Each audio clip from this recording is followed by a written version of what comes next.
Motorola has a rich tradition of innovation. We think it's really important that we tell our story now about our vision for the future of video. I think a 10-year vision is important for any company, and especially a high-tech company, because technology is moving so quickly. We need to be out there in front.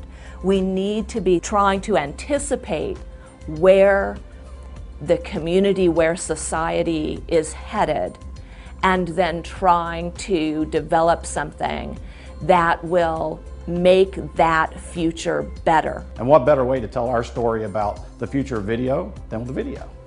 Are we shooting? What? We are? Behind the scenes, behind the scenes. Working with a company like Motorola is it's inspiring. It's exciting to see how they see technology evolving.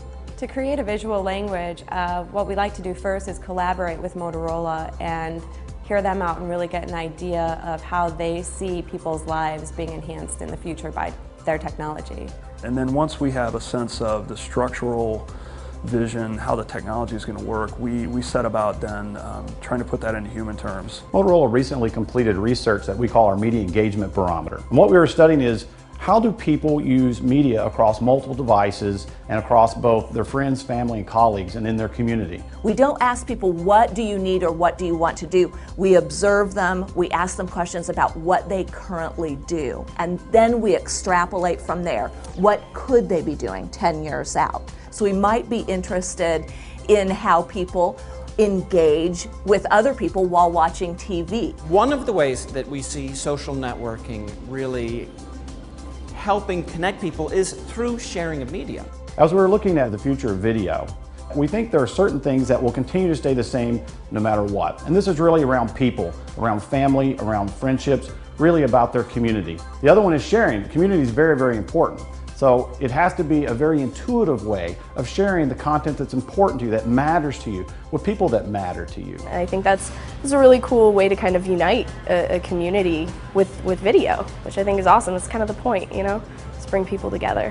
One thing that is going to be different is people will be able to collect the content that's relevant to them, that's important to them, in a much more natural way. That then gives us an idea of the tone and the feel that we should be exploring and getting across through the video.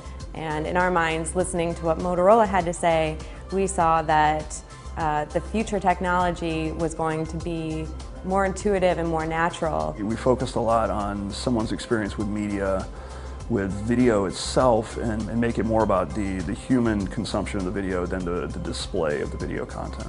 The research that we do, because it's coming from an anthropological perspective, we're really coming at this in terms of how do we help people do the things that they want to be doing better in the future. And the third thing we think is going to be really different is people need to be able to effortlessly explore the content that they're watching. You know, I see a world where video is all around us. A place where all media is on demand at our fingertips at all times. The information is not going to slow down, that there has to be more effective ways to decipher what's what, and maybe more importantly, be more intuitive to the user. And I think having a way to collect that when you find those things and archive them would be fantastic. Sharing is not just about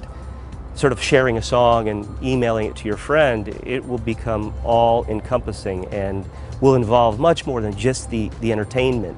It makes it a completely different experience. It makes your video tangible, which I think is really exciting. It's no longer just a moving picture, it's something you can go get. I think over time, the divisions between these things are going to get blurrier and blurrier and essentially disappear. When you're working with a visionary company like Motorola, it's a challenge and a great opportunity. So I think the experience for us was really about how do we do something around video and the delivery of video and where it's going in the future that alludes to Motorola's past leadership, but really points toward where they're going in the future as well. You know, the seed for innovation can come from anywhere, but once that seed is planted, it takes a lot of hard work to make it a reality. We all have a passion for taking research, turning it into ideas, and turning those ideas into something you can hold, something tangible, and something that we can get back out into people's hands and see what they do with it. That's where I think our work really impacts the human community, and in a positive way.